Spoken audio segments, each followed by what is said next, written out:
Hello everyone, welcome back to Buried Files.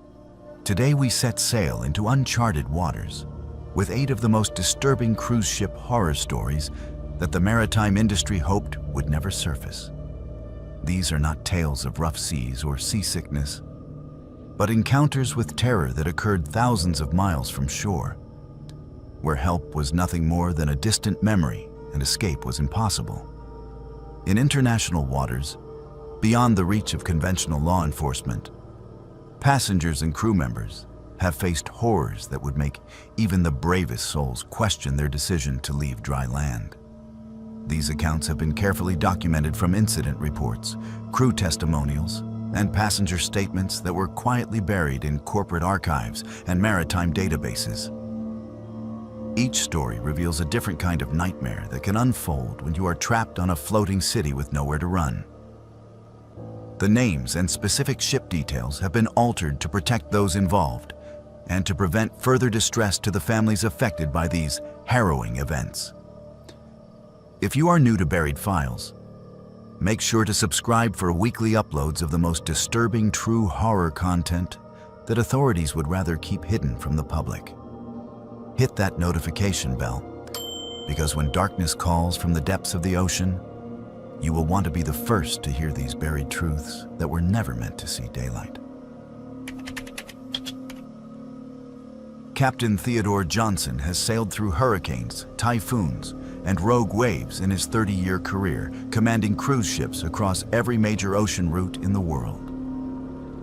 But nothing in his extensive maritime experience prepared him for what happened during the Bermuda Triangle crossing of the Royal Majesty in October of 2023. What began as a routine repositioning cruise from Miami to New York became a journey into something that defies the natural laws of weather and time itself. Captain Johnson contacted me through a Maritime Lawyers Association after reading about my research into unexplained cruise ship incidents. He insisted on meeting in person at a small cafe in Newport, Rhode Island, far from any cruise terminal or shipping office. The man who sat across from me was weathered by decades at sea, his hands scarred from years of rope work and his eyes holding the distant look of someone who has stared into storms that could swallow cities whole. But when he spoke about the Royal Majesty incident, his voice carried a tremor that had nothing to do with age. The Royal Majesty was a mid-sized luxury vessel carrying 800 passengers on what the cruise line marketed as an off-season positioning cruise. These trips were typically offered at reduced rates to fill cabins, while the ship moved between seasonal home ports, attracting budget-conscious travelers and cruise enthusiasts who enjoyed the longer sea days. The October departure from Miami was supposed to be a pleasant 5-day journey north along the Atlantic coast. With no port stops and plenty of time for passengers to enjoy the ship's amenities while avoiding the hurricane season that had just ended. Captain Johnson had commanded the Royal Majesty for 7 years and had made this exact route dozens of times. He knew every current, every weather pattern, and every potential hazard along the way. The ship's course would take them through the western edge of the area commonly known as the Bermuda Triangle. But Johnson had never given much credence to the supernatural theory surrounding that region. In his experience, the triangle was simply a heavily trafficked shipping lane where statistical probability made accidents and disappearances more likely than in less traveled waters. The voyage began without incident on October 22nd. The weather forecast called for clear skies and calm seas, with a high-pressure system dominating the entire southeastern Atlantic. Captain Johnson expected smooth sailing all the way to New York, and for the first 36 hours, that is exactly what they experienced. Passengers enjoyed perfect weather on the deck, the ship's pools were busy, and the evening entertainment proceeded on schedule. The Royal Majesty was making excellent time, actually ahead of schedule due to favorable currents. The first sign of trouble came on October 24th at approximately 3:15 in the afternoon. Chief Meteorologist Sandra Chen contacted Captain Johnson on the bridge to report that their weather monitoring equipment was detecting an impossible atmospheric disturbance directly ahead of their course. According to the ship's radar and satellite data, a massive storm system was forming out of clear skies, appearing to generate spontaneously without any of the typical meteorological conditions that precede severe weather. Captain Johnson examined the radar displays himself and could not believe what he was seeing. The storm appeared to be perfectly circular, approximately 50 miles in diameter, with eye wall characteristics typical of a major hurricane. But hurricanes did not form in late October in the North Atlantic, and they certainly did not appear instantly without days or weeks of atmospheric development. More disturbing still, the storm was stationary, sitting directly in their path like a barrier that had been placed there deliberately. Captain Johnson contacted the National Hurricane Center in Miami, but they had no record of any storm activity in the region. According to their satellite imagery and atmospheric models, the weather conditions where the Royal Majesty was sailing remained clear and calm.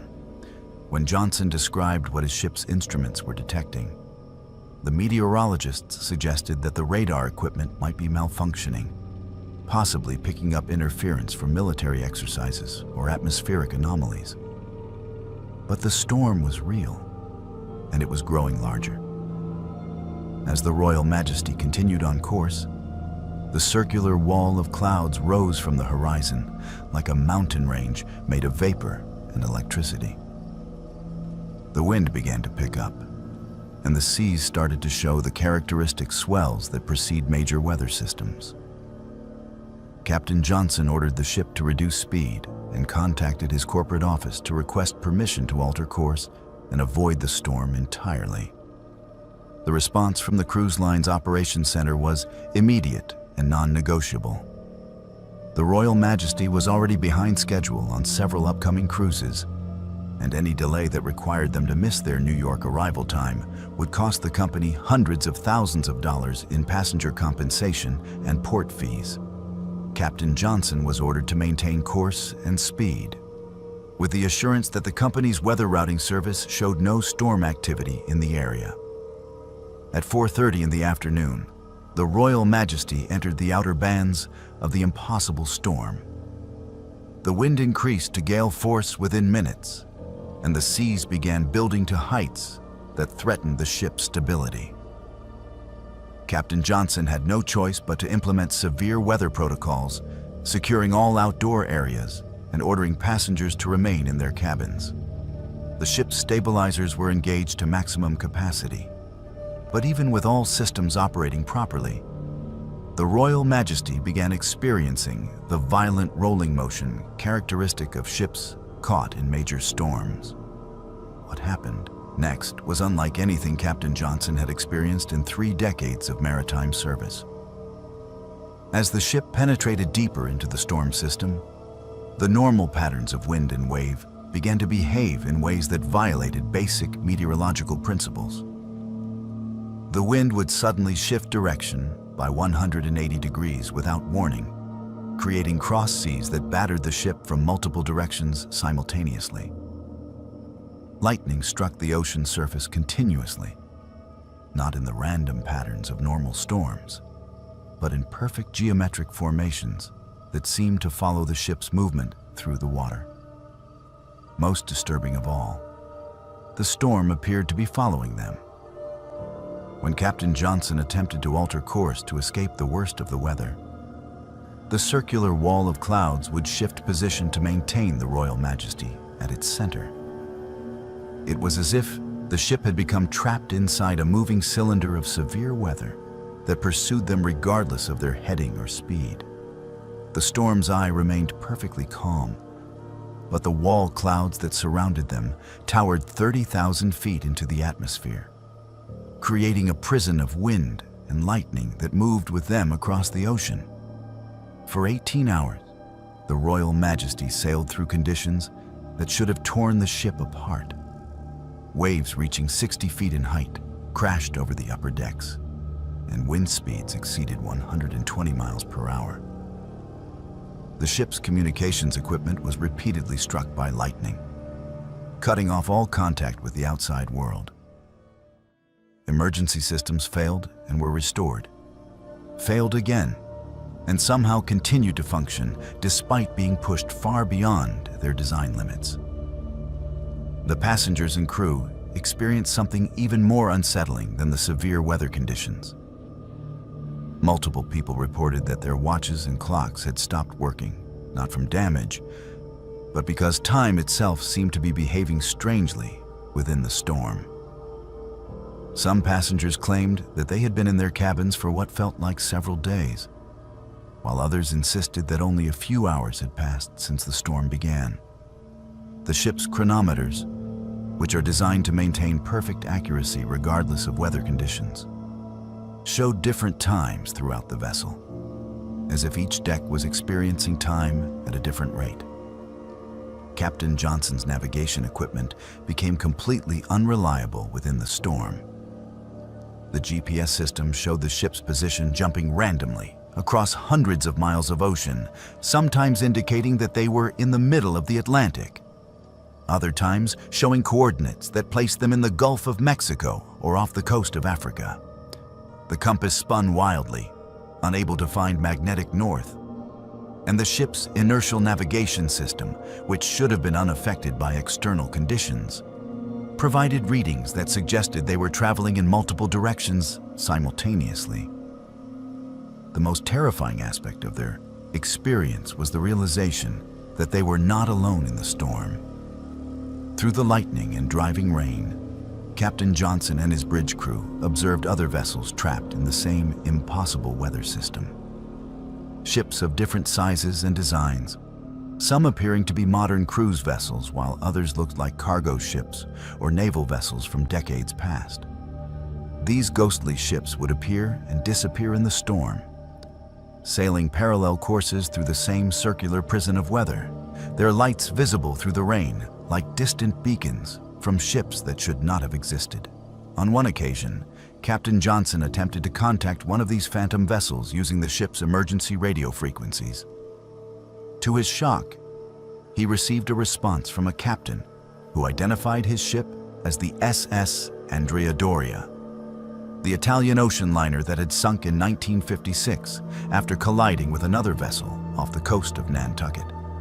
The voice on the radio spoke in accented English, reporting that his ship had been sailing through the same storm for what he believed to be several days, unable to find a way out of the circular weather pattern. After what the ship's clocks indicated was 18 hours, but what felt like several days to those who experienced it, the Royal Majesty finally emerged from the impossible storm.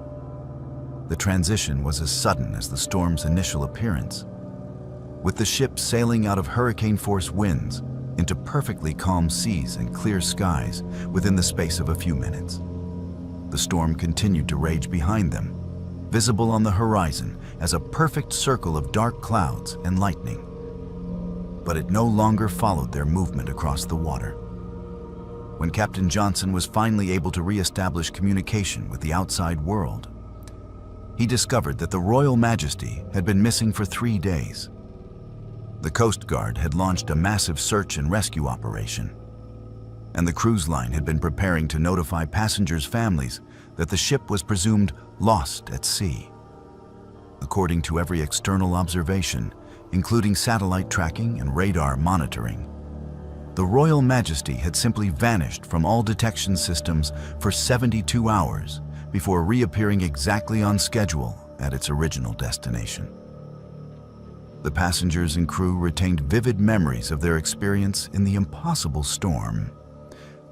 But when they attempted to document what had happened, they discovered that many of their electronic devices had malfunctioned. Photos taken during the storm showed only static or complete darkness, despite the continuous lightning that had illuminated the scene. Video recordings contained only audio of wind and rain, with no visual evidence of the conditions they had experienced. Even the ship's official logs had been corrupted, showing only routine entries for a peaceful cruise with excellent weather conditions. The cruise line's corporate investigation concluded that the Royal Majesty had experienced a minor technical problem that had temporarily interfered with its tracking systems, but that no severe weather had been encountered during the voyage. Captain Johnson was ordered to sign a statement confirming that the cruise had proceeded normally, and he was warned that discussing the incident with passengers or media outlets would result in immediate termination and legal action. Captain Johnson retired from cruise ship command 6 months after the Royal Majesty incident. He now works as a harbor pilot in Newport, guiding commercial vessels safely into port. But he refuses to accept assignments that would take him more than 20 miles from shore. He has studied weather patterns and maritime records extensively since his retirement, discovering reports of similar incidents dating back over a century, all involving ships that encountered impossible storms in the same area of the Atlantic Ocean.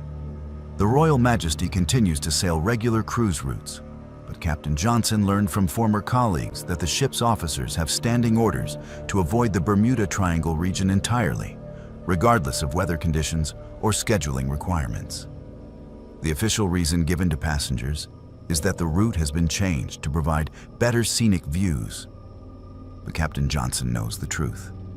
Somewhere in the depths of the Atlantic, the storm that never ended continues to rage, waiting for the next ship to sail into its circular prison of wind and lightning, where time moves differently and the ghosts of lost vessels sail forever through weather that should not exist in the natural world.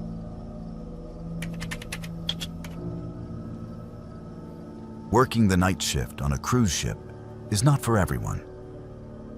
Just ask Bethany Walsh from Portland, Oregon, who spent 2 years in the bowels of luxury liners before what she experienced forced her to abandon maritime work forever. Bethany contacted me 6 months ago through an encrypted email account, refusing to provide her real name until our third conversation. What she told me about her time working as a night maintenance supervisor aboard the cruise ship Pacific Dreams has kept me awake for weeks, questioning everything I thought I knew about what happens in the hidden depths of these floating cities after midnight. Bethany started working for Oceanic Cruise Lines in March of 2023, recruited through a maritime employment agency that specialized in placing American workers on international vessels. The pay was exceptional, nearly double what she could make in any shore-based maintenance position. And the contract included free room and board for 18-month assignments. She was assigned to the Pacific Dreams, a massive vessel that carried over 4,000 passengers and employed nearly 1,500 crew members from dozens of different countries. The ship operated on a continuous loop between Seattle and Alaska, with stops in Ketchikan, Juneau, and Skagway during the summer months. Bethany's responsibilities included maintaining the mechanical systems in the lower decks of the ship, areas that passengers never saw and most crew members rarely visited. These levels house the engine rooms, water treatment facilities, electrical systems, and the maze of service corridors that allowed crew members to move throughout the ship without being seen by guests. Her shift ran from midnight to 8 in the morning, and for the first 6 weeks, everything seemed normal.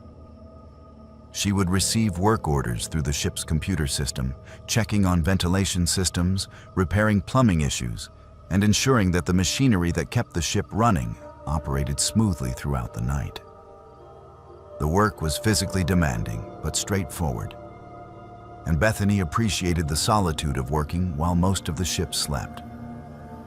The first sign that something was wrong came during her 7th week aboard the Pacific Dreams.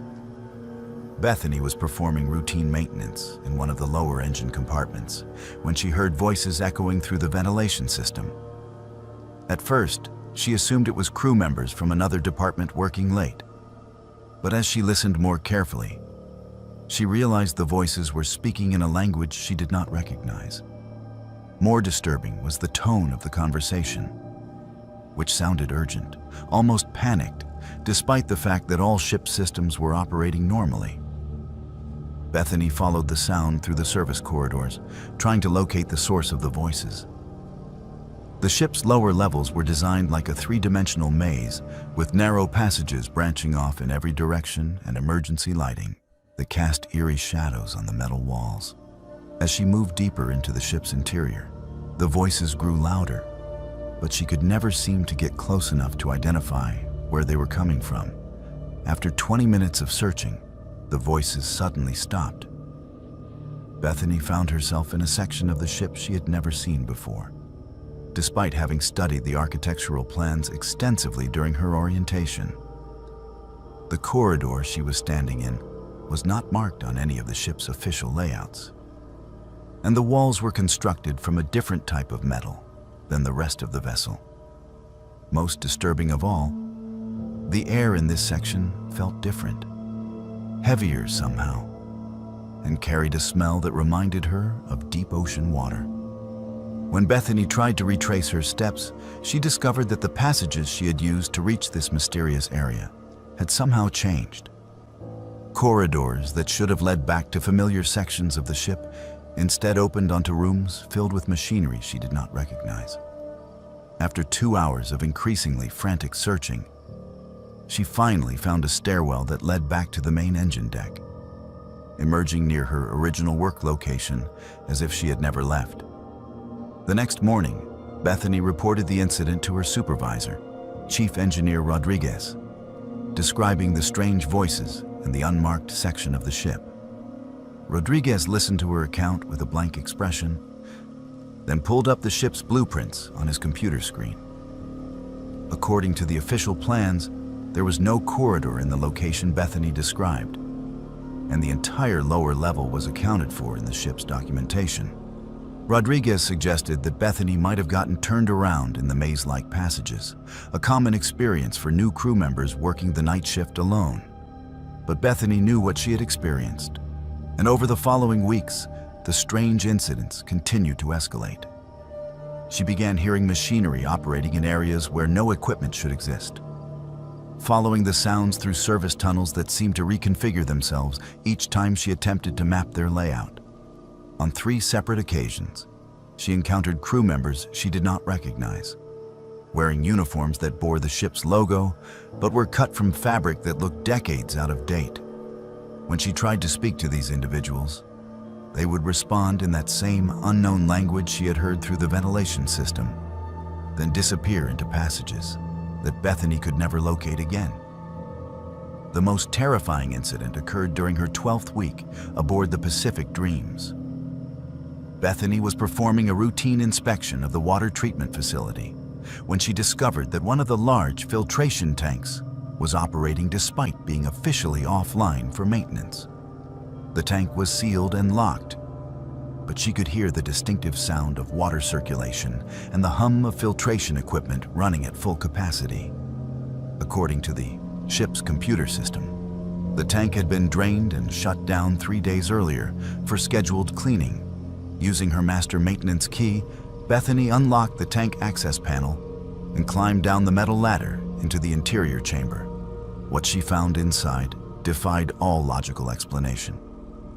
The tank was filled with water, but not the clear, treated seawater that the ship's filtration system normally processed.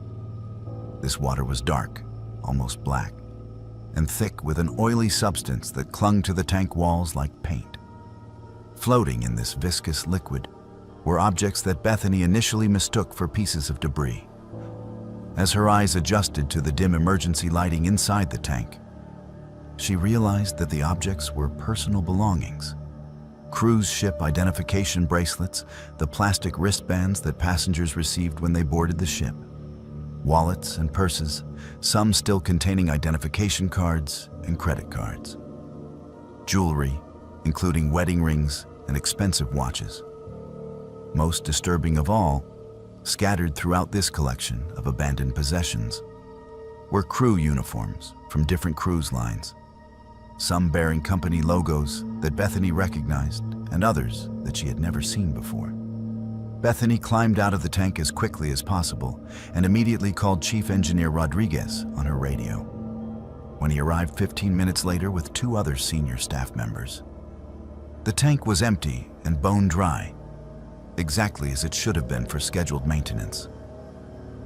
The computer system showed no record of the tank being operational, and the water lines that fed into the filtration unit were physically disconnected.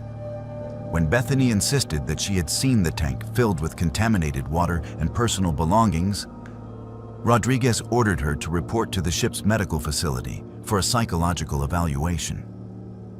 The ship's doctor, a Romanian physician named Dr. Popescu, conducted a thorough examination and questioned Bethany extensively about her mental health history, substance use, and sleeping patterns. He concluded that she was suffering from exhaustion and stress related to working alone during the night shift, a condition he claimed was common among crew members who spent extended periods in the ship's lower levels. Dr. Popescu prescribed sleeping medication and recommended that Bethany be transferred to day shift duties, but the ship's staffing requirements made this impossible. Instead, Rodriguez assigned another crew member, a young man from the Philippines named Carlos, to work alongside Bethany during her night shift. Carlos had been employed by the cruise line for over 3 years and was familiar with the ship's mechanical systems.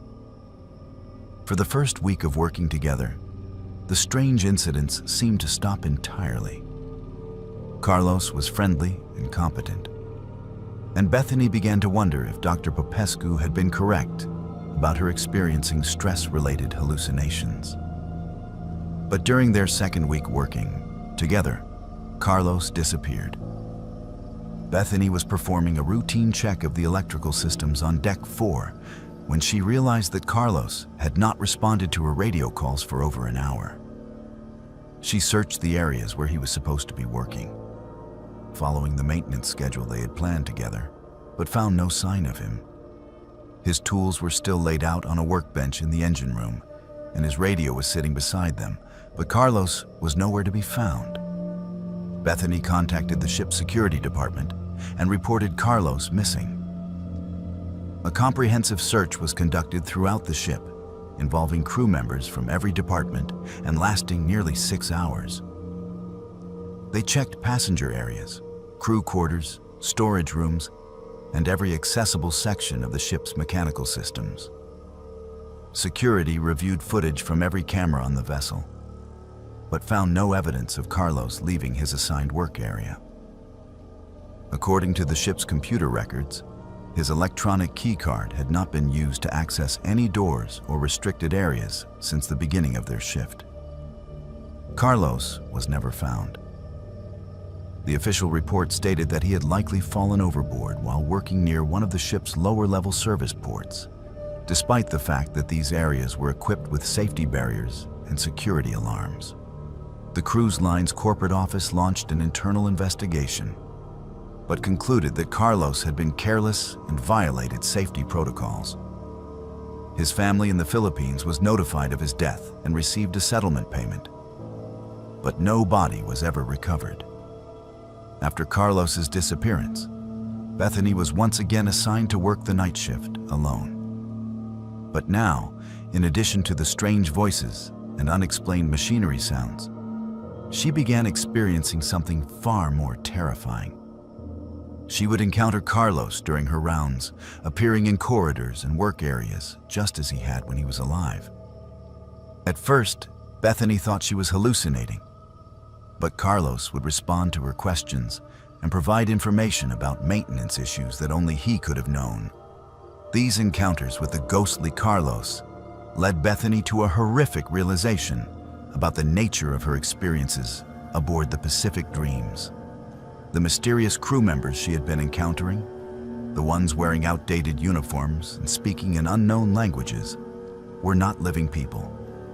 They were the spirits of previous crew members who had disappeared while working on the ship, trapped forever in the vessel's lower levels, continuing to perform their duties even in death. Bethany completed her 18-month contract, but never worked on another cruise ship again. She now lives in Portland, working as a building maintenance supervisor, and refuses to travel by sea. The nightmares about the voices in the ventilation system and the dark water in the filtration tank continue to this day. And she believes that somewhere in the depths of the Pacific Dreams, Carlos is still working the night shift, waiting for someone to join him in the endless darkness below the passenger decks.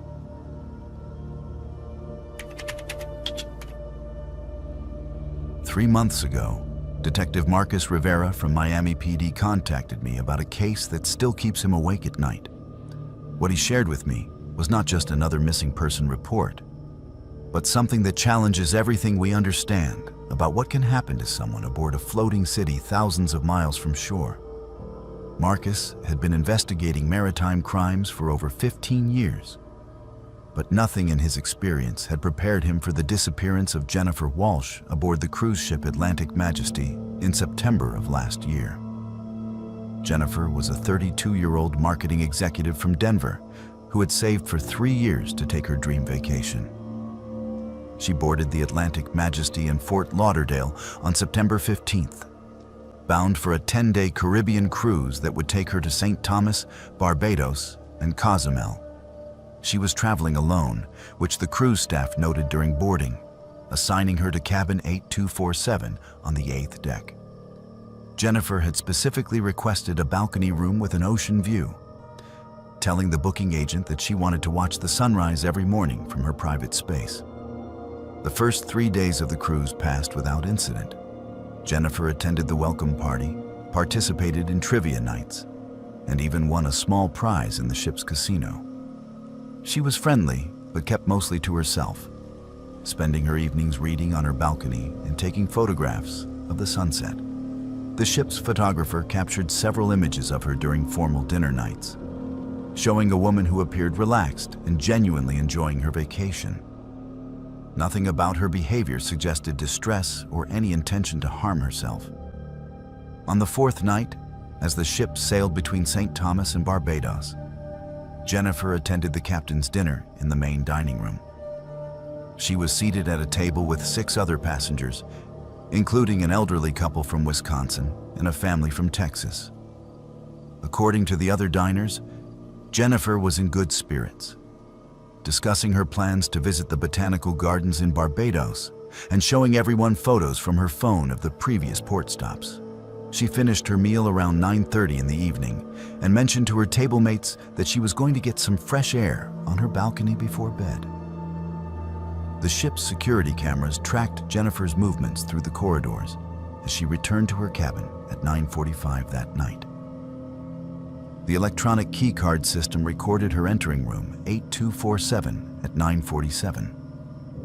This would be the last confirmed sighting of Jennifer Walsh alive. But what happened next is where Detective Rivera's investigation takes a disturbing turn into the impossible. At 6:15 the following morning, Jennifer failed to appear for the scheduled shore excursion to Barbados that she had booked and paid for in advance. When the tour guide called her room, there was no answer. A steward was sent to perform a wellness check using the master key to enter her cabin. What they found defied all logical explanation.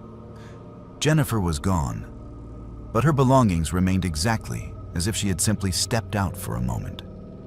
Her bed had not been slept in. Her evening dress from the captain's dinner was hanging neatly in the closet, and her pajamas were laid out on the bed as if she had been preparing to change. Most disturbing of all, her balcony door was locked from the inside, with the security chain still engaged. The only way to secure that chain was from inside the cabin, yet Jennifer was nowhere to be found. Her passport, wallet, phone, and all personal belongings were undisturbed in their exact locations. The ship's head of security, Captain Rodriguez, immediately launched an internal investigation. They reviewed every second of security footage from the corridors leading to Jennifer's cabin. The cameras showed her entering her room, but no footage existed of her leaving. Not through her door, not through any service corridors, not through any public areas of the ship. It was as if she had simply vanished from a locked room 8 floors above the ocean.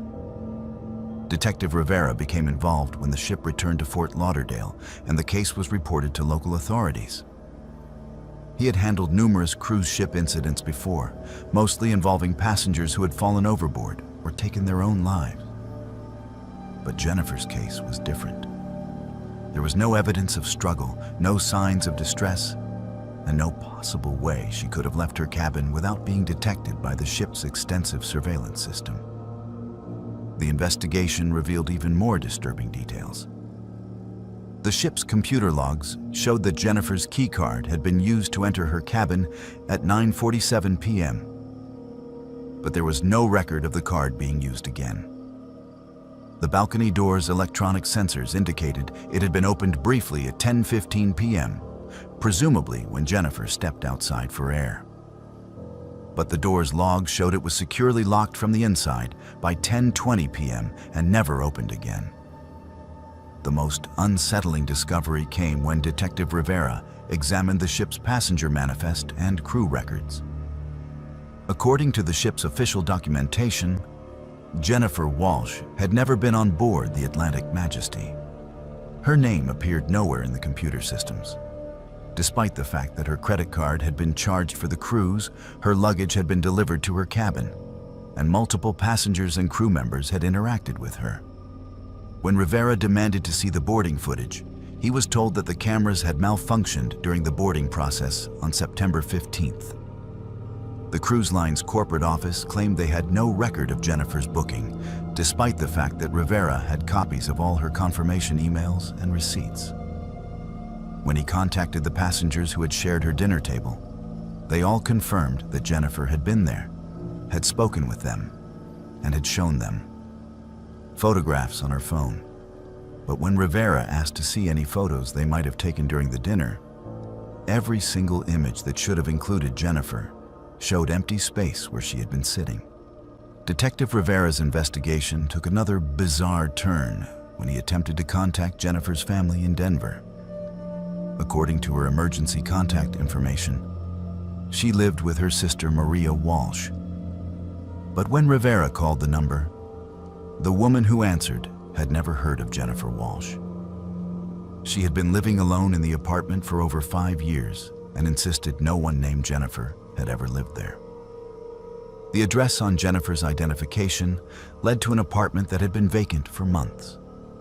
Even more disturbing, when Rivera tried to trace Jennifer's credit card and banking information, he discovered that the accounts had been closed years before the cruise took place.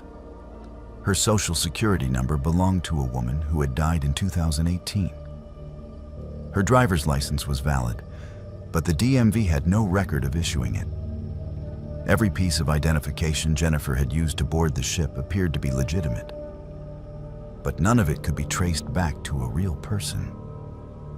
The ship's crew members who remembered interacting with Jennifer began to report strange experiences. The dining room staff recalled serving her meals, but when they checked their records, there was no evidence of her dining account being used. The housekeeping staff remembered cleaning her cabin and seeing her belongings, but they could not explain why there was no record of the room being occupied. Some crew members started questioning their own memories, wondering if they had imagined the encounters entirely. Detective Rivera spent weeks trying to piece together any evidence of Jennifer's existence before the cruise. He found no employment records, no rental history, no family connections, and no social media presence. It was as if Jennifer Walsh had materialized specifically to board the Atlantic Majesty and then vanished without leaving any trace of ever having existed. The only proof that she had been real were the memories of the people who had met her and the photographs that somehow showed empty spaces where she should have been. The case officially remains unsolved, classified as a missing person investigation despite the impossibility of proving the person ever existed. Detective Rivera has continued to follow up on similar reports from other cruise ships, discovering a pattern of passengers who disappear from locked cabins, leaving behind belongings but no official record of ever having been aboard. The cruise industry's response has been to deny any knowledge of these incidents, claiming that their security systems make such disappearances impossible. But late at night, when Detective Rivera reviews the case files, he cannot shake the feeling that Jennifer Walsh was real, that she existed for those brief days aboard the Atlantic Majesty, and that whatever took her might still be out there, selecting passengers from ships sailing in the darkest depths of international waters. The ocean keeps its secrets, And sometimes, it seems, those secrets include people who were never supposed to exist at all. Dr. Amanda Foster thought she had seen everything in her 15 years as a cruise ship physician. From heart attacks in the middle of the Atlantic to bizarre tropical diseases picked up at exotic ports. She had treated medical emergencies that would challenge doctors at major metropolitan hospitals. But nothing in her extensive experience prepared her for what happened when the passenger from cabin 7429 was brought to the medical facility aboard the Caribbean Princess in November of 2023. Dr. Foster contacted me through a secure medical communication network used by maritime physicians to discuss cases that fall outside normal protocols. She had read about my research into unexplained cruise ship incidents and believed that her experience needed to be documented, despite the legal implications of discussing patient information. What she shared with me during our encrypted video conference has fundamentally changed how I view the boundaries between medical science and the supernatural. The Caribbean Princess was on day 6 of a 14-day repositioning cruise from San Juan to Barcelona, carrying nearly 3,000 passengers across the Atlantic during the quiet period between hurricane season and winter storms. Dr. Foster was working her usual shift in the ship's medical center, a fully equipped facility located on Deck 2 that rivaled many land-based emergency rooms in terms of technology and capabilities. The medical bay was designed to handle everything from minor injuries to major surgical emergencies, with a staff of 3 doctors and 6 nurses providing 24-hour coverage. The incident began at 2:30 in the morning when Dr. Foster received an urgent call from the ship's security department. A passenger in cabin 7429 had pressed their emergency call button repeatedly, but when crew members responded to the cabin, they found the door locked from the inside with no response to their knocking. The passenger, identified as Robert Manning, a 63-year-old retiree from Phoenix, Arizona, had been traveling alone and had not been seen since the previous evening's dinner service. Using the master key system, security officers entered the cabin to perform a wellness check. What they found inside defied immediate explanation. Robert was lying on his bed, conscious but completely unresponsive to verbal commands or physical stimuli. His eyes were open and tracking movement, but he showed no recognition of the people around him or any awareness of his surroundings. More disturbing still, his body appeared to be undergoing some kind of rapid physical transformation that the security officers had never encountered before. When the medical team arrived at cabin 7429, Dr. Foster immediately noticed that Robert's skin had taken on an unusual pale gray color, almost translucent in appearance. His breathing was shallow but regular, and his heart rate was significantly slower than normal for someone his age. Most alarming of all, his body temperature had dropped to 89 degrees Fahrenheit, well below the threshold that should have triggered hypothermia symptoms. Yet, he showed no signs of distress or discomfort. Dr. Foster ordered Robert to be transported immediately to the medical facility for comprehensive examination and treatment. As the medical team prepared to move him, they discovered that his condition was deteriorating rapidly in ways that contradicted every principle of human physiology that Dr. Foster had learned during her medical training. Robert's pulse continued to slow, but instead of showing signs of cardiac distress, his vital signs remained surprisingly stable. His skin was becoming increasingly translucent, revealing the network of blood vessels beneath. Yet, his circulation appeared to be functioning normally. In the medical bay, Dr. Foster conducted extensive tests using the ship's diagnostic equipment. Blood work revealed results that should have been impossible for a living human being. Robert's blood chemistry showed levels of certain compounds that were consistent with advanced decomposition. Yet his organs continued to function, and his brain activity remained measurably active. His body temperature continued to drop, reaching levels that should have resulted in death. But his vital signs persisted in defying medical logic. Most disturbing of all, Robert's physical appearance continued to change throughout the night. His hair began falling out in large clumps, and his fingernails started to separate from his fingers. His skin took on the waxy, sunken appearance typically associated with corpses that had been deceased for several days. Yet, he remained conscious, his eyes following the medical staff around the room, occasionally blinking in response to bright lights or sudden movements. Dr. Foster contacted the ship's captain and requested immediate medical evacuation to the nearest hospital facility. But their location in the middle of the Atlantic Ocean made helicopter rescue impossible. The closest port was still 4 days away, and Robert's condition appeared to be progressing towards something that Dr. Foster had never encountered in medical literature. She began researching rare diseases and toxic exposures that might explain his symptoms, but found no documented cases that matched what she was observing. On the second day of Robert's treatment, other passengers began reporting unusual experiences related to his presence on the ship. Several people who had been seated near him at dinner the night before his collapse began complaining of vivid nightmares involving themes of death and decay. Others reported feeling inexplicably drawn to visit the medical facility, despite having no medical needs themselves.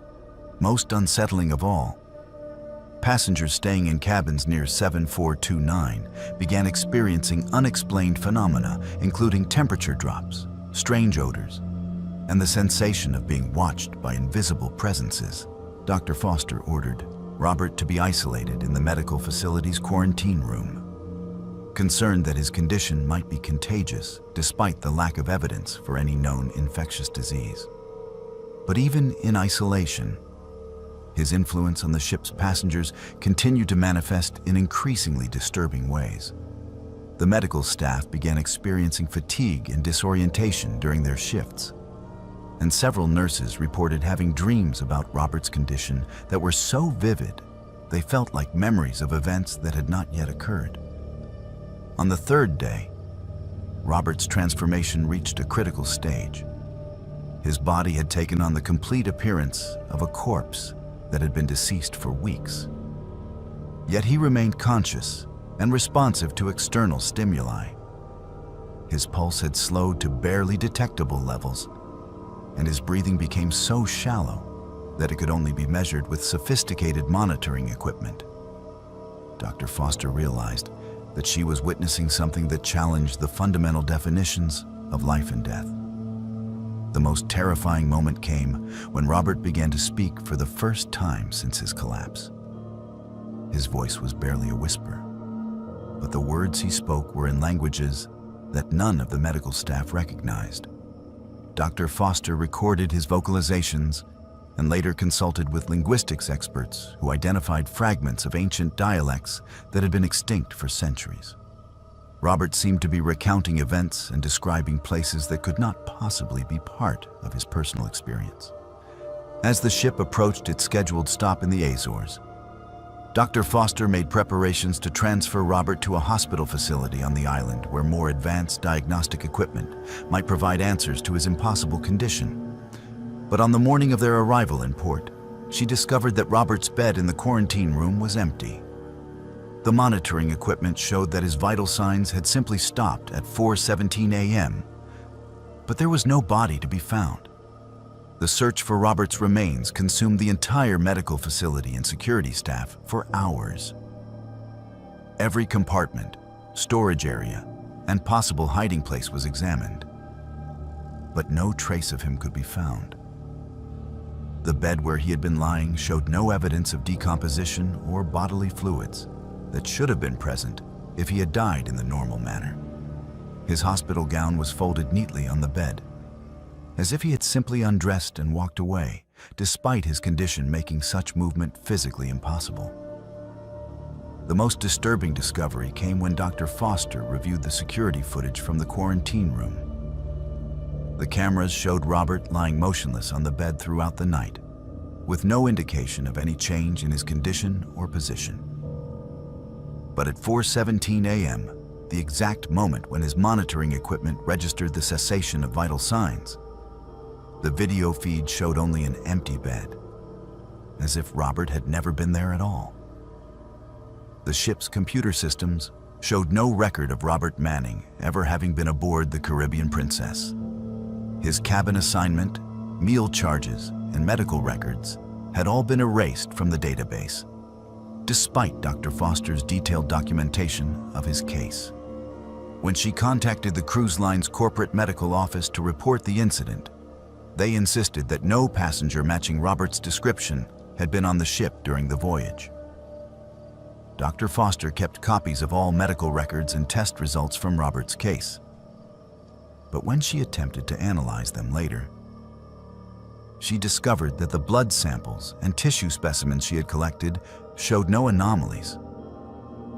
The laboratory results that had revealed impossible blood chemistry now appeared completely normal, as if the tests had been conducted on a healthy individual. Even her own written notes about Robert's condition had somehow been altered, describing routine medical care for minor seasickness rather than the horrifying transformation she had witnessed.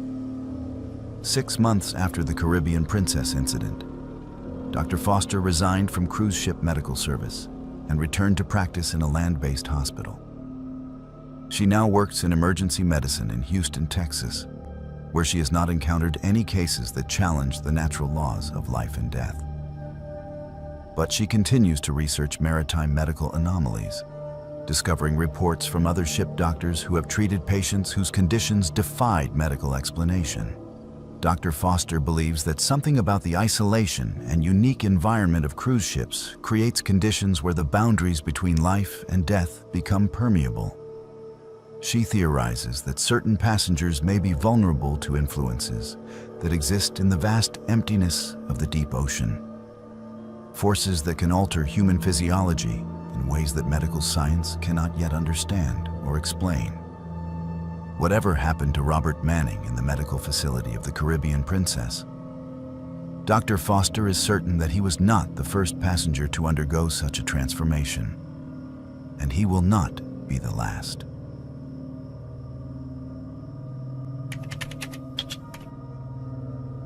Every cruise ship has its ghost stories, but executive chef Roberto Martinez from San Antonio never believed them until his final night shift on the Oceanic Majesty in December of 2023. Roberto had worked in cruise ship kitchens for 12 years, rising through the ranks from prep cook to head chef, managing food service for over 3,000 passengers daily.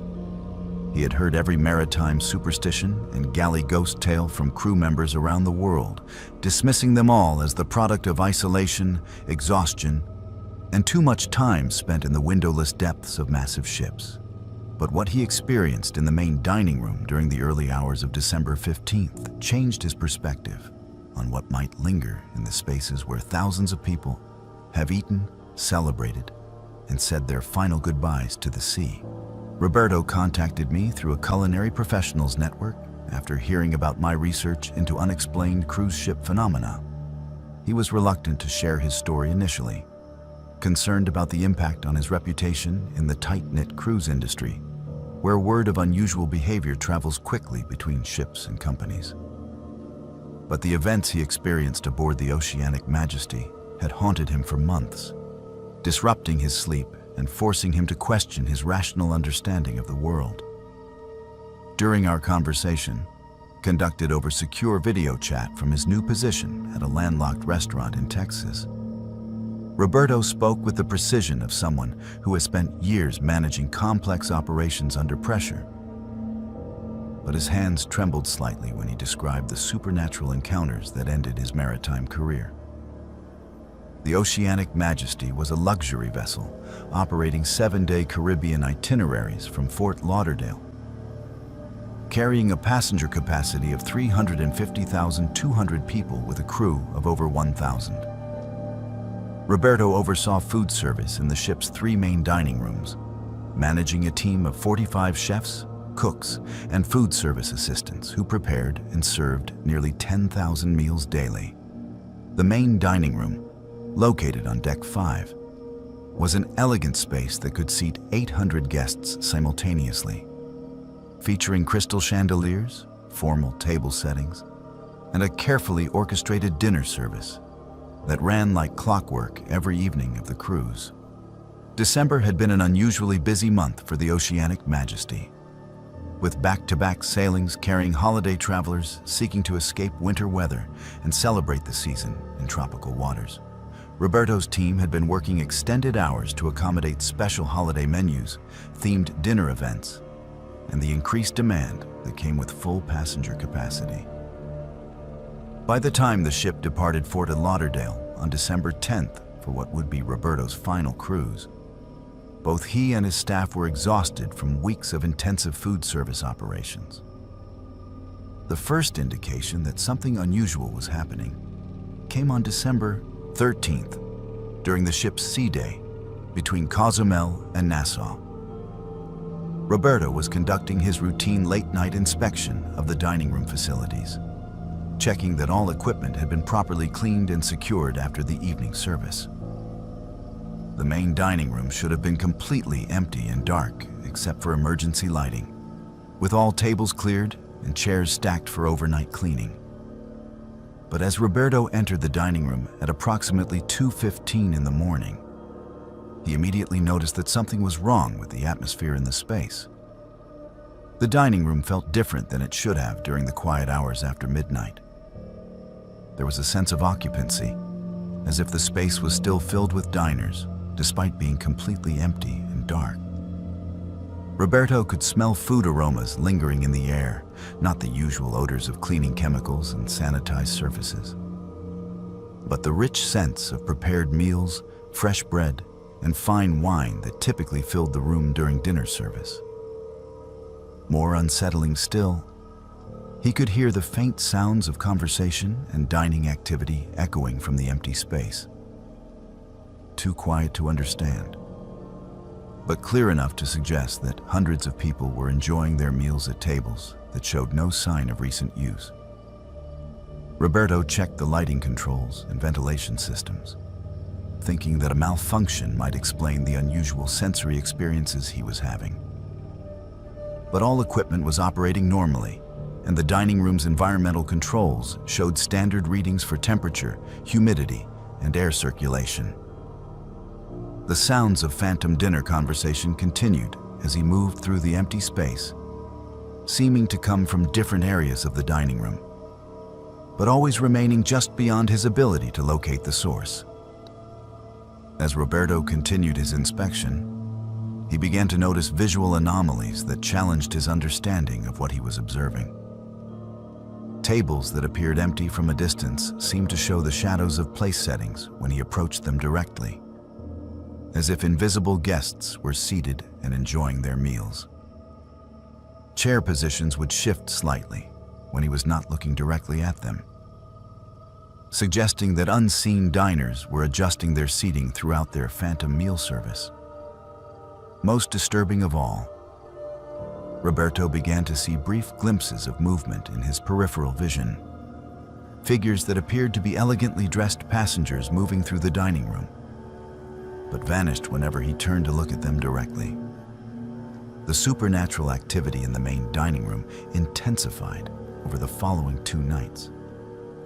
On December 14th, Roberto entered the dining room for his routine inspection to find that several tables appeared to be set for service, despite the fact that his staff had cleared and cleaned all surfaces hours earlier.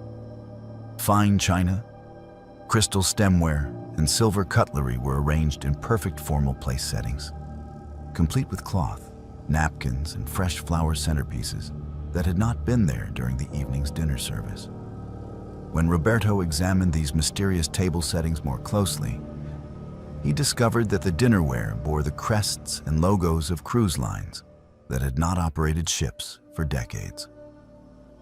Roberto immediately contacted his assistant chef to verify that no unauthorized person had entered the dining room to set up these elaborate table arrangements. The assistant confirmed that the dining room had been secured according to standard protocols, with all access doors locked and the cleaning staff completing their work hours earlier. Security footage from the dining room showed no evidence of anyone entering the space. Yet the formal table settings remained visible and could be touched and moved like any physical objects. As Roberto attempted to clear away the mysterious place settings, he began to experience the most intense supernatural encounter of his cruise ship career. The phantom sounds of dinner conversation grew louder and more distinct, and he could clearly hear the voices of multiple guests discussing their meals, sharing travel stories, and celebrating special occasions. The voices spoke in various languages and accents, suggesting diners from different countries and time periods. But all seemed to be enjoying the same elegant dinner service that Roberto's team provided every evening. More alarming still, Roberto began to see the ghostly diners themselves. Translucent figures in formal evening wear appeared at the mysteriously set tables, raising wine glasses and toasts, cutting invisible food with antique cutlery, and engaging in animated conversation with dining companions who flickered in and out of visibility. The phantom guests appeared to represent different eras of cruise ship travel, from early 20th century ocean liner passengers in period clothing to more recent travelers wearing modern formal attire. Roberto watched in fascination and terror as this supernatural dinner service played out before him. The ghostly diners seemed completely unaware of his presence, focused entirely on their meals and conversations as if they were attending an actual dinner event. Occasionally, one of the phantom guests would gesture toward him or appear to make eye contact, but their attention would quickly return to their invisible companions and the elaborate meal they were consuming. The most disturbing aspect of this paranormal dining experience was Roberto's growing realization that some of the ghostly guests appeared to be passengers who had died while aboard cruise ships.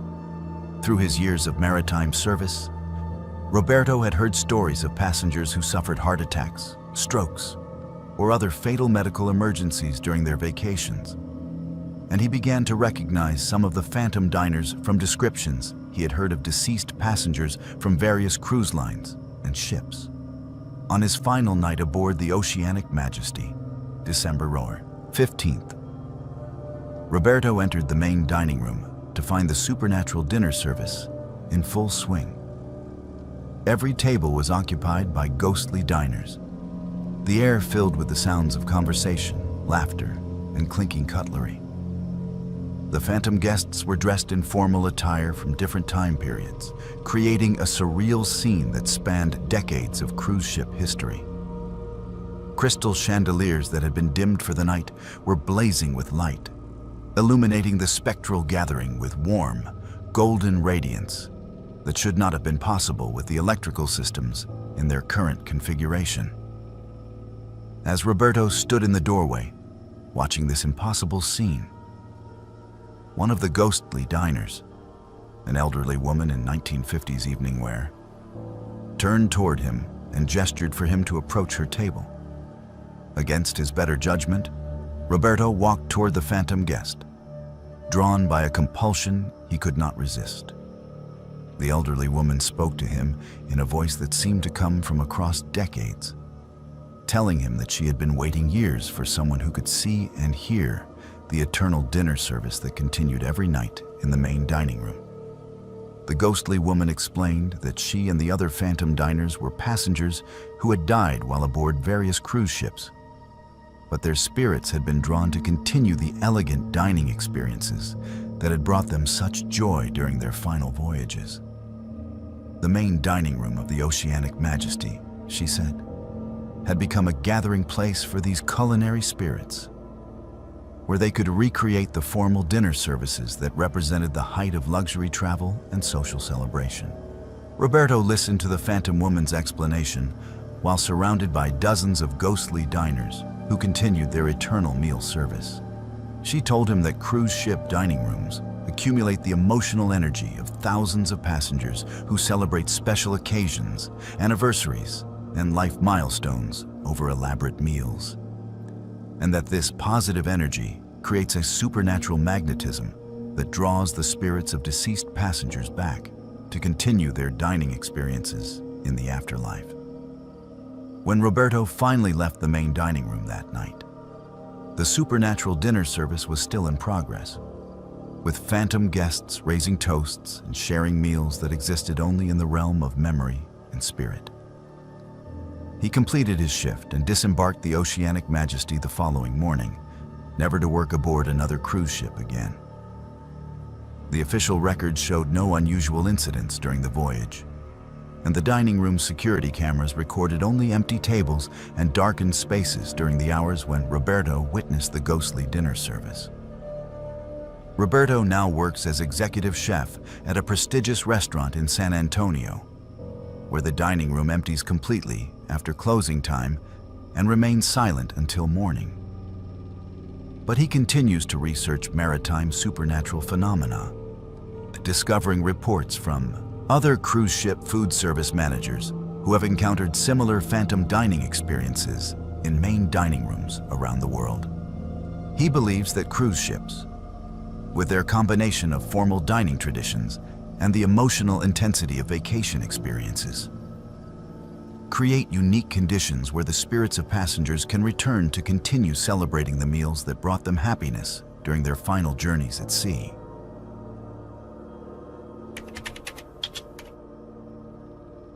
Travel agent Jennifer Kim from Seattle has booked thousands of cruise vacations in her 15-year career, but she never expected to become the subject of one of her own horror stories.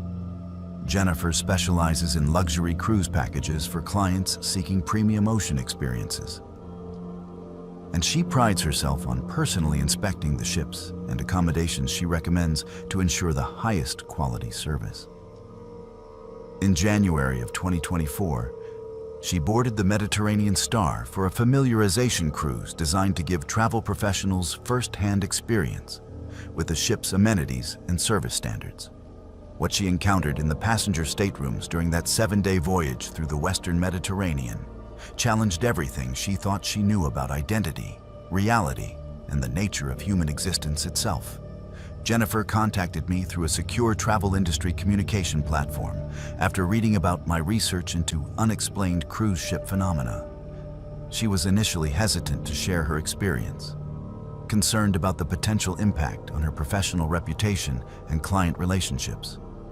The travel industry is built on trust and reliability, and stories about supernatural encounters could damage her credibility with both cruise lines and customers. But the events she witnessed aboard the Mediterranean Star had left her questioning her own sanity and searching for explanations that conventional logic could not provide. The Mediterranean Star was a luxury vessel carrying 2,000 passengers on a 7-day itinerary from Barcelona to Rome, with stops in Palma de Mallorca, Cannes, and Livorno. As part of the familiarization program, Jennifer was assigned a premium balcony stateroom on Deck 8 and given access to all ship facilities, dining venues, and entertainment options.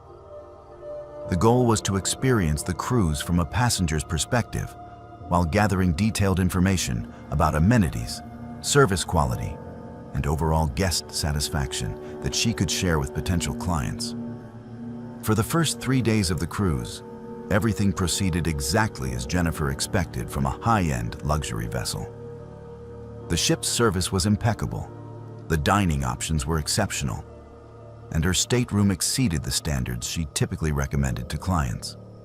Jennifer documented every aspect of her experience, taking photographs of facilities, sampling different restaurants, and attending various entertainment programs to provide comprehensive feedback to her clients about the Mediterranean Star's offerings. The first sign that something unusual was happening came on the 4th day of the cruise, as the ship sailed between Cannes and Livorno. Jennifer was returning to her stateroom after dinner when she noticed another passenger in the corridor outside her cabin. The woman appeared to be in her mid-30s, with shoulder-length dark hair and wearing an elegant evening dress that suggested she had just left the ship's formal dining room. What struck Jennifer as odd was that the woman appeared to be trying to enter the stateroom directly across from Jennifer's cabin using a key card that did not seem to be working properly. Jennifer approached the woman to offer assistance, thinking that perhaps she was having trouble with a malfunctioning key card or had become confused about her cabin number after the evening's wine service. But when Jennifer spoke to the woman, asking if she needed help finding her stateroom, the woman turned toward her with a look of complete confusion and terror. She stared at Jennifer as if she had never seen another human being before, her mouth moving silently as if trying to speak, but producing no sound. Before Jennifer could ask any additional questions, the mysterious woman simply vanished, not walked away quickly or ducked into another cabin, but literally disappeared from the corridor as if she had never been there at all. Jennifer stood alone in the hallway, staring at the space where the woman had been standing seconds earlier, wondering if she had imagined the entire encounter. The corridor was well lit, and there was nowhere the woman could have gone without Jennifer seeing her movement. Jennifer checked with the guest services desk the following morning to inquire about the passenger who occupied the stateroom across from hers, thinking that perhaps the woman had been having genuine difficulty with her accommodations. But when she provided the cabin number to the guest services representative, she was told that the stateroom was unoccupied for the entire cruise. According to the ship's records, that particular cabin had not been booked by any passenger, and the electronic lock system showed no record of anyone attempting to enter the room. More disturbing discoveries followed when Jennifer began paying closer attention to other passengers throughout the ship. Over the next 2 days, she encountered several individuals who displayed the same strange behavior as the woman she had seen in the corridor. These passengers would appear in various locations around the ship, sometimes sitting alone in lounges or dining areas, other times standing at railings on outdoor decks, but always with the same expression of confusion and fear when other people approached them. What made these encounters truly unsettling was that these mysterious passengers seemed to exist in a state of partial visibility. Other guests would walk past them without acknowledgement, as if they were not there at all. When Jennifer pointed out these individuals to fellow passengers or crew members, they would look directly at the locations she indicated and insist that they saw nothing unusual. The phantom passengers appeared to be visible only to Jennifer, creating an increasingly isolating and frightening experience as the cruise continued. Jennifer began documenting these encounters with her camera, hoping to capture photographic evidence of the mysterious passengers she was observing throughout the ship. But when she reviewed the images later, she discovered that the photographs showed only empty spaces where the phantom passengers had been standing. Deck chairs that appeared to be occupied by mysterious individuals showed up as vacant in the pictures. Dining tables where Jennifer had observed the ghostly passengers having meals appeared completely unoccupied in the photographic record. The most disturbing encounter occurred on the 6th day of the cruise, as the Mediterranean Star approached the port of Civitavecchia near Rome. Jennifer was enjoying a quiet morning coffee on her balcony when she noticed movement in the stateroom balcony directly across from hers. The same woman she had first encountered in the corridor was standing at the balcony railing, looking out at the Italian coastline with an expression of profound sadness and longing. Jennifer called out to the woman, but received no response. The mysterious passenger continued to stare at the approaching coastline as if she were seeing something that no one else could perceive. Jennifer decided to go to the woman's stateroom to check on her well-being, concerned that she might be experiencing some kind of medical emergency or psychological crisis that was preventing her from responding to attempts at communication. When Jennifer knocked on the door of the stateroom where she had seen the woman, there was no answer. She contacted guest services and requested a wellness check, expressing concern about a passenger who appeared to be in distress. 2 crew members accompanied Jennifer to the stateroom and used their master key to enter the cabin. The room was completely empty and showed no signs of occupancy. The bed had not been slept in, no personal belongings were present, and the bathroom showed no evidence of use. Most shocking of all, when Jennifer looked out at the balcony where she had just seen the mysterious woman standing, she discovered that the balcony door was locked from the inside, and the outdoor space was completely empty. There was no way the woman could have left the balcony without going through the stateroom. Yet she had somehow vanished without a trace from a space that Jennifer had been watching continuously. The crew members who conducted the wellness check seemed genuinely puzzled by Jennifer's report. They confirmed that the stateroom had not been assigned to any passenger for the entire cruise, and that the ship's electronic access system showed no record of anyone entering or leaving the cabin. The balcony Jennifer claimed to have seen occupied was accessible only through the stateroom, making it impossible for anyone to have been standing there without having entered the room first. Jennifer spent her final day aboard the Mediterranean Star, researching the ship's history and speaking discreetly with long-term crew members about any unusual incidents or passenger experiences. What she discovered was a pattern of similar encounters that had been reported by guests and staff members over several years of operation. Multiple passengers had described seeing individuals who appeared to be fellow travelers, but who could not be located in the ship's passenger manifest or confirmed by other witnesses. One crew member, speaking confidentially, told Jennifer that the Mediterranean Star had been constructed using materials and components salvaged from older cruise vessels that had been decommissioned or destroyed. The ship's interior furnishings, decorative elements, and even some structural components had been recycled from previous luxury liners to reduce construction costs and maintain the classic elegance that passengers expected from traditional cruise experiences. The crew member suggested that the phantom passengers Jennifer had encountered might be the spirits or psychic imprints of individuals who had sailed on the previous ships whose materials had been incorporated into the Mediterranean Star. These ghostly travelers, he theorized, remained connected to the physical objects and spaces where they had experienced significant emotional events, continuing to travel on cruise ships even after their deaths because their consciousness had become permanently attached to the vessels themselves. Jennifer disembarked the Mediterranean Star in Rome with a comprehensive report about the ship's amenities and services, but she never shared the information with her clients. Instead, she stopped booking cruises on that particular vessel and began researching other ships in her portfolio to determine whether similar phantom passenger encounters had been reported by travelers or crew members.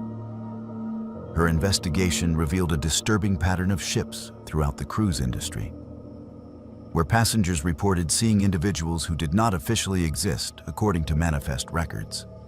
Jennifer continues to work as a travel agent in Seattle, but she now focuses primarily on land-based vacations and avoids booking cruise packages whenever possible. When clients specifically request ocean travel, she carefully researches each ship's history and construction details, avoiding vessels that have been built using recycled materials from older cruise ships, or that have histories of passenger disappearances or unexplained incidents. The experience aboard the Mediterranean Star convinced Jennifer that some cruise ships serve as floating repositories of human consciousness, where the emotional energy and memories of previous passengers become permanently embedded in the vessel's structure and continue to manifest as phantom travelers who exist in a state between life and death. These ghostly passengers, she believes, are trapped in an eternal cruise experience, forever sailing between ports they can never reach, seeking connections with living travelers who may be able to see them, but can never truly help them find their way home. Most passengers never see the miles of maintenance tunnels that run through modern cruise ships. Maintenance worker Jake Thompson from Denver wishes he had never seen them either. Jake worked as a mechanical systems specialist aboard the Grand Voyager for 18 months, spending his shifts in the labyrinthine network of service corridors, utility rooms, and maintenance spaces that exist hidden beneath the glamorous passenger decks. What he discovered in those dark passages during the final weeks of his contract in February of 2024 convinced him that some areas of cruise ships should remain sealed forever, protecting both the living and whatever dwells in the mechanical depths from encounters that defy rational explanation. Jake contacted me through an industrial workers forum after reading about my research into unexplained maritime incidents. He was reluctant to discuss his experiences initially, concerned about violating his employment contract's confidentiality clauses, and worried about the impact on his future career prospects in the maritime industry. But the psychological trauma from his time aboard the Grand Voyager had made it impossible for him to continue working on ships, and he hoped that sharing his story might help him process what he had experienced in the mechanical depths of the vessel. The Grand Voyager was a massive cruise ship carrying over 4,000 passengers on 7-day Caribbean itineraries from Miami. The vessel featured 15 passenger decks above the waterline, but Jake's work took place in the 5 mechanical levels below the main deck, areas that passengers never saw and most crew members rarely visited. These levels house the ship's power generation systems, water treatment facilities, waste management equipment, and the complex network of pipes, cables, and ventilation ducts that kept the floating city operational. Jake's responsibilities included routine maintenance of mechanical systems, emergency repairs, and compliance inspections of safety equipment throughout the ship's lower levels. The work required him to navigate through narrow service corridors, crawl spaces, and utility tunnels that connected different mechanical rooms and provided access to equipment located throughout the vessel. Most of this work was performed alone during night shifts, when passenger activities were minimal, and major mechanical systems could be taken offline for maintenance without disrupting cruise operations. For the first 15 months of his employment, Jake found the work challenging but routine. The ship's mechanical systems were well designed and properly maintained, and the service tunnels provided efficient access to equipment throughout the vessel. Jake became familiar with every corridor, utility room, and crawl space in the ship's lower levels, developing an intimate knowledge of the mechanical infrastructure that kept the Grand Voyager operational during its continuous cycle of Caribbean cruises. The first indication that something unusual was happening in the maintenance tunnels came during Jake's 16th month aboard the Grand Voyager. He was performing routine inspection of the water treatment systems located on the lowest mechanical level when he discovered that several service corridors he had used regularly for over a year had somehow changed configuration. Passages that should have connected to familiar utility rooms instead led to areas of the ship that Jake had never seen before, despite his extensive knowledge of the vessel's layout. Initially, Jake attributed these navigation difficulties to fatigue and the disorienting effect of working alone in windowless spaces for extended periods. The ship's lower levels were designed like a three-dimensional maze, with multiple corridors, stairwells, and access points that could be confusing even for experienced maintenance personnel. But as these incidents continued to occur, Jake began to realize that the physical layout of the service tunnels was somehow changing in ways that defied architectural logic. Jake started carrying a handheld GPS device and digital compass to help navigate through the maintenance tunnels, but discovered that both instruments became unreliable in certain areas of the ship's lower levels.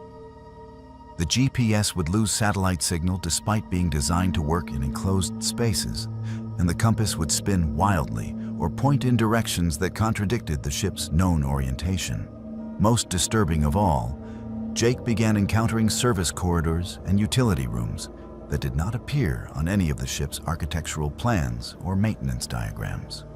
The situation escalated dramatically during Jake's 17th month aboard the Grand Voyager, when he became lost in the maintenance tunnels during a routine repair assignment.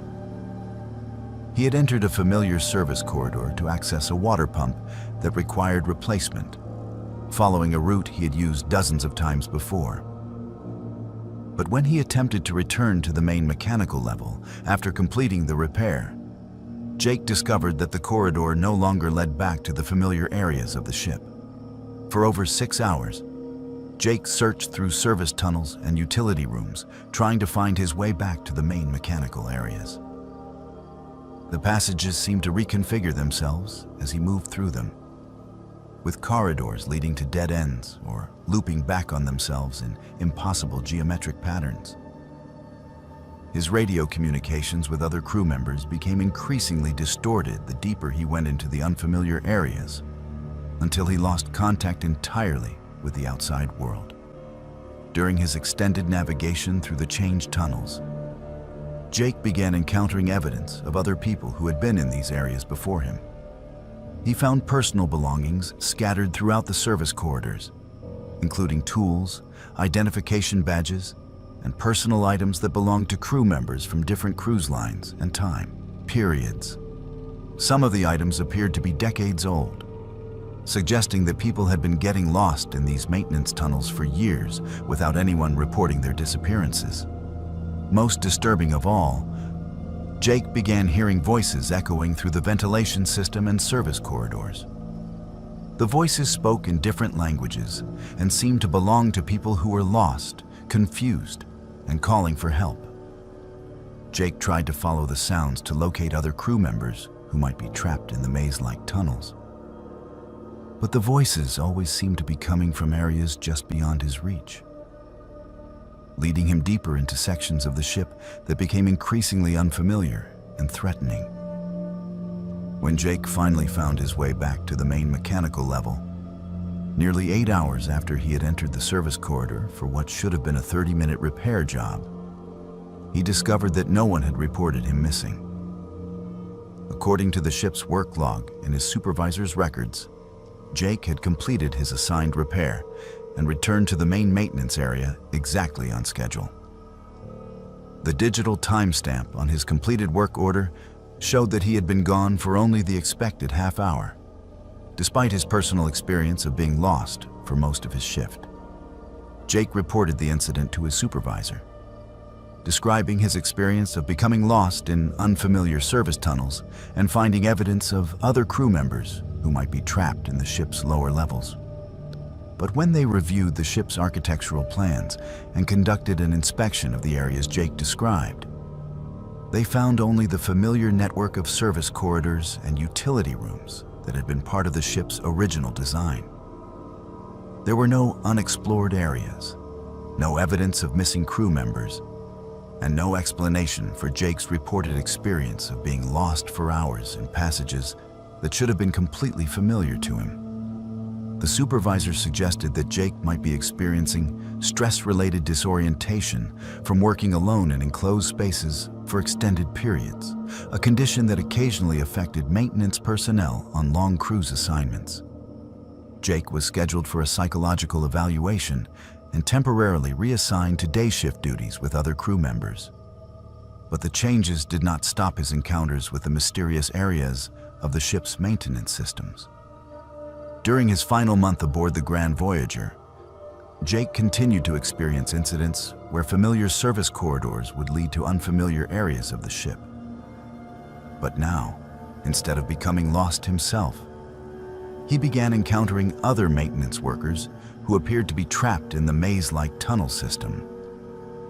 These individuals wore crew uniforms from different cruise lines and seemed to be from different time periods, but all shared the same expression of confusion and desperation that Jake had felt during his own experience of being lost in the changing passages. Jake tried to help these trapped crew members find their way back to the main mechanical areas, but discovered that they could not be led out of the mysterious tunnel system.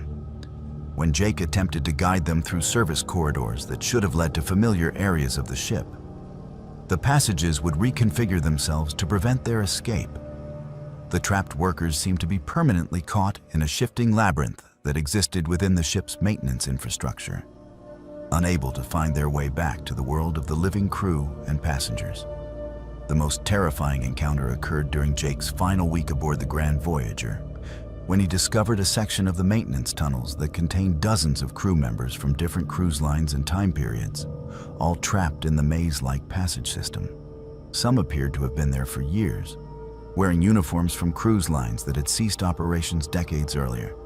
Others seem to be more recent additions to this ghostly crew of lost maintenance workers, including several individuals that Jake recognized as crew members who had supposedly left the Grand Voyager to work on other ships.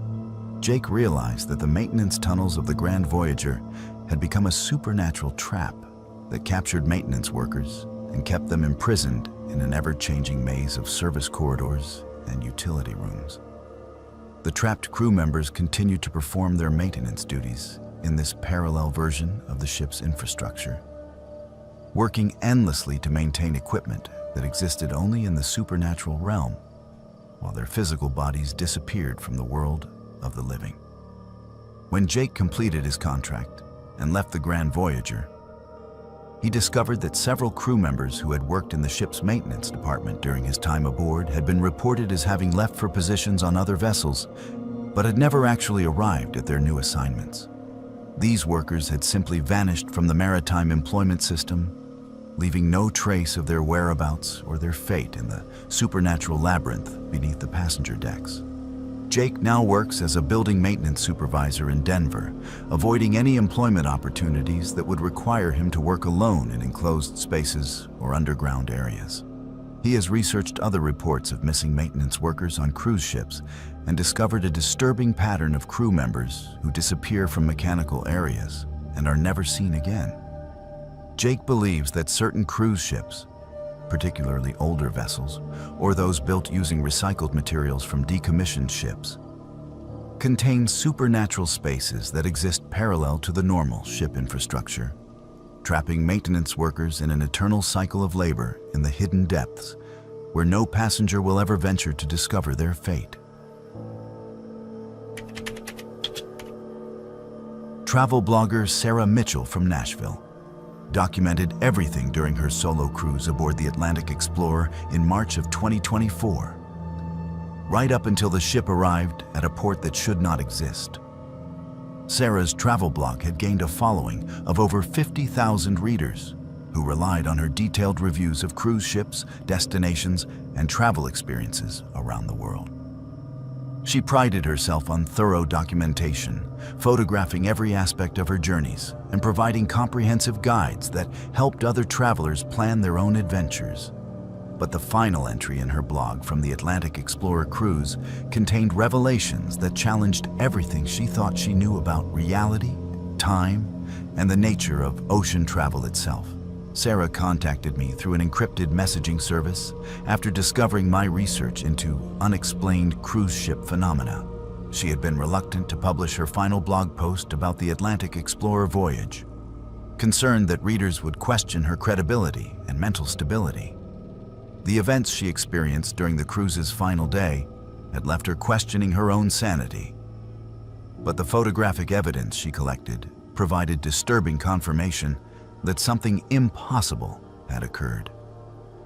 During what should have been a routine Caribbean cruise, the Atlantic Explorer was a mid-sized luxury vessel operating a 7-day itinerary from Miami to various Caribbean destinations, marketed as an intimate cruise experience for travelers seeking a more refined alternative to megaships. Sarah had booked a balcony stateroom for her solo journey, planning to document the ship's amenities, dining options, and port experiences for her blog's audience of independent travelers.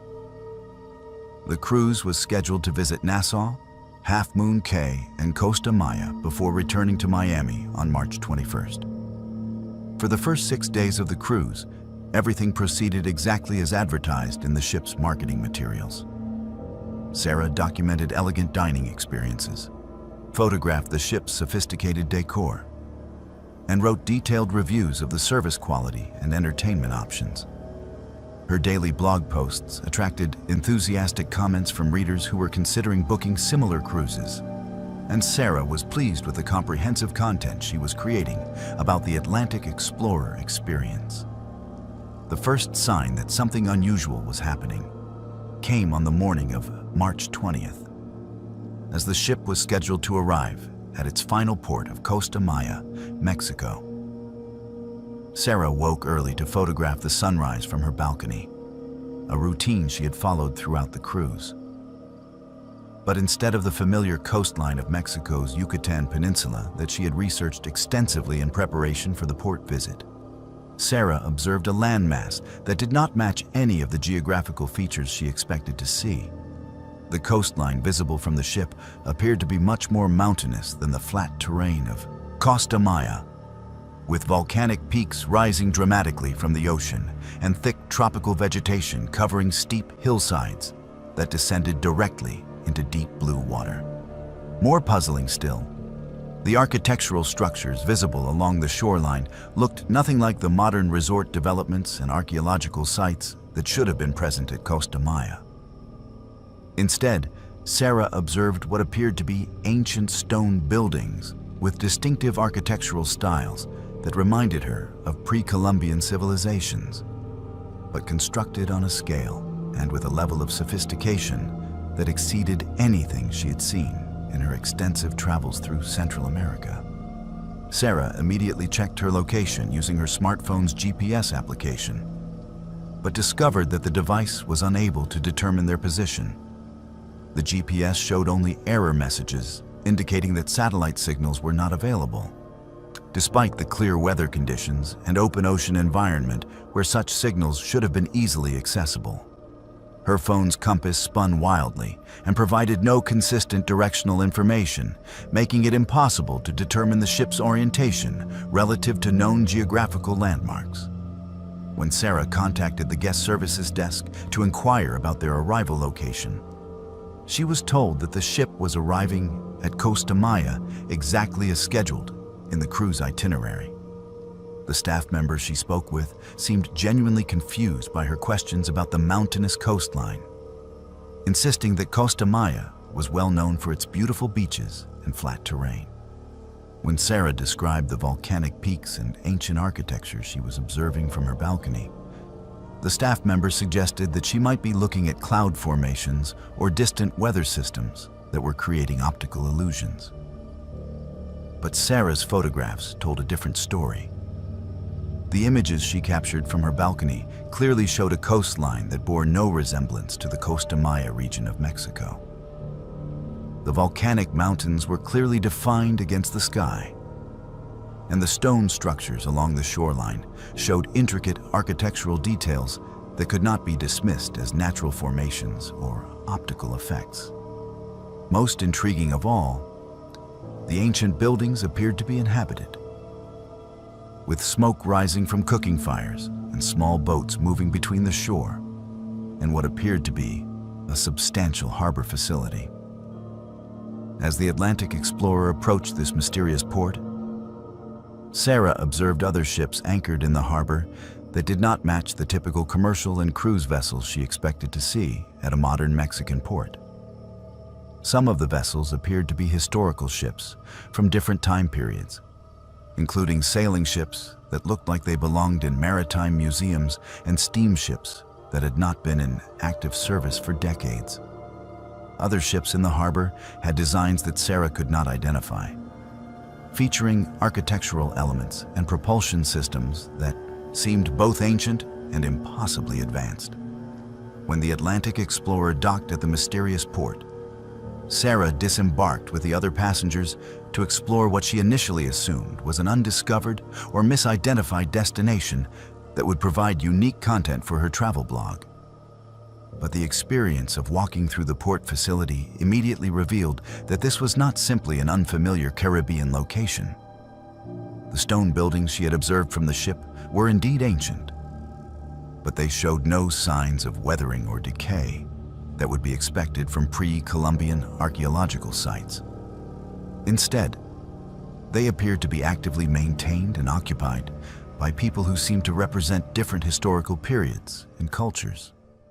Sarah encountered individuals dressed in clothing styles from various eras of human history, from what appeared to be ancient Mediterranean civilizations to medieval European merchants to modern travelers wearing contemporary casual attire.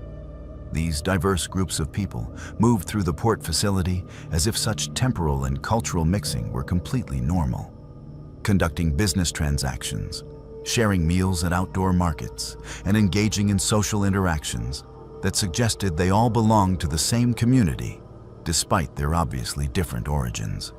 The most disturbing aspect of Sarah's exploration of this impossible port was her growing realization that many of the people she encountered appeared to be individuals who had been reported missing from cruise ships over the years. Using her skills as a travel blogger to engage strangers in conversation and gather information, Sarah spoke with several individuals who described arriving at the port as passengers on various cruise ships that had sailed from different decades and different departure ports around the world. One woman Sarah met claimed to have been a passenger on the Titanic who had somehow survived the sinking and found herself aboard a modern cruise ship that eventually brought her to this timeless port. Another individual described boarding a cruise ship in the 1970s for what was supposed to be a Caribbean vacation, but instead arriving at this mysterious destination where he had remained for what seemed like years without aging or experiencing the passage of time in the normal way. Sarah documented these encounters with her camera and recording equipment, but discovered that her electronic devices were producing increasingly unreliable results. Photographs of the people she met showed only empty spaces or indistinct shadows, despite the fact that she could see and interact with them clearly. Audio recordings of her conversations contained only static or incomprehensible sounds that bore no resemblance to the detailed discussions she was having with the port's mysterious inhabitants. As Sarah explored deeper into the port facility, she discovered areas that seemed to exist outside the normal flow of time and space. She found herself walking through corridors that led to rooms from different cruise ships she had sailed on during her blogging career, including staterooms from vessels that were thousands of miles away or that had been decommissioned years earlier. These familiar spaces were populated by passengers and crew members she remembered from previous cruises, all of whom seemed to be continuing their vacation experiences in an eternal loop of cruise ship activities. The most terrifying revelation came when Sarah encountered a section of the port that contained travel bloggers and journalists like herself.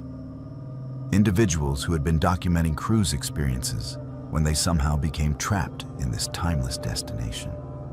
These fellow travel writers showed her evidence that the mysterious port existed as a collection point for people who had become too deeply connected to the cruise ship experience, drawing them away from the normal world into a realm where vacation experiences continued indefinitely without ever reaching a true conclusion. When the Atlantic Explorer's departure horn sounded, signaling the end of the port visit, Sarah faced a choice that would determine her fate. She could return to the ship and attempt to continue her normal life as a travel blogger, or she could remain in the mysterious port and join the eternal community of travelers who had found their way to this impossible destination. The decision became more difficult when she realized that many of the people she had met at the port seemed genuinely happy with their timeless existence.